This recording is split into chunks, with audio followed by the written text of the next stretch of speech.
금융당국으로부터 금리 인하 압박을 받고 있는 건 은행만이 아닙니다. 고금리 대출 이자를 받아온 카드사는 물론 보험사도 대출금리 인하에 동참하기로 했습니다. 이어서 장슬기 기자입니다.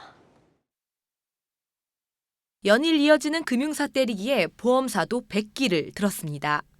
삼성화재를 비롯한 주요 보험사들은 이달 주택담보대출과 보험계약대출 등 취급하고 있는 대출 상품의 금리 인하를 추진 중입니다.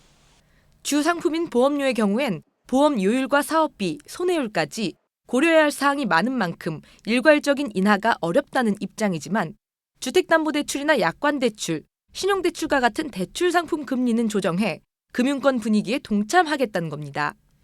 올 1월 기준 국내 보험사의 금리 연동형 약관대출 평균 금리는 연 4.5%, 주택담보대출 평균 금리는 연 5.9%로 은행보다 소폭 높은 수준입니다.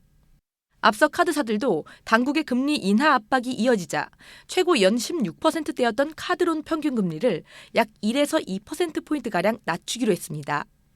다만 업계에선 은행과 달리 중저신용자를 대상으로 대출을 취급하는 이금융권 특성상 시장금리와 역행해 무리하게 금리를 내리는 것이 쉽지 않다는 볼멘 소리도 나옵니다. 특히 카드사나 저축은행의 경우 이자 장사 말고는 수익을 낼 수 있는 뾰족한 사업수단이 없는 것도 한계로 꼽힙니다. 카드론 현금 서비스에서 순이익이 줄어드는 것만큼은 다른 데서 이제 벌충할 수가 있느냐?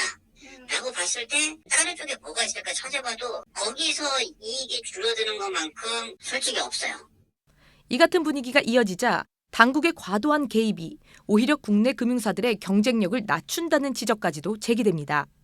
우리나라 금융의 경쟁력이 떨어지는 이유가 사실은 정치하고 관치 때문에 그렇거든요. 계속 규제를 하고 풀었다가 다시 규제를 하고 풀었다가 이러다 보니까 다른 경쟁력을 갖출 수가 없는 거죠.